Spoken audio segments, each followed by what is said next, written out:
আসসালামু আলাইকুম বন্ধু বান্ধবীগণ, কেমন আছেন সবাই? আশা করছি সবাই ভালো আছেন। মুই আলহামদুলিল্লাহ ভালো আছি।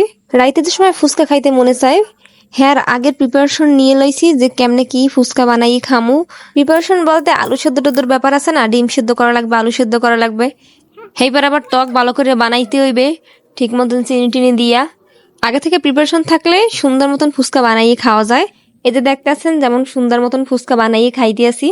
এরপরে দেখামো প্রিপারেশন না থাকলে কেমনে কি ফুচকা খাওয়া যায়। আগে থেকে মোর কোনো প্রিপারেশন আসলে না ফুচকা খাওয়ার, এখন এই রাইতের সময় ফুচকা খাইতে মনে চায়। আলু ভর্তা আর ডিম ছাড়া কেমনে ফুচকা খায় এমনি এখন দেখামু। আল্লাহ যারে দে, আল্লাহ যারে দে, তারে সুখ মিল্লা দে। দেখছেন কত সুন্দর পানিপুরি বানাই হেলাইলাম ফুচকাটারে।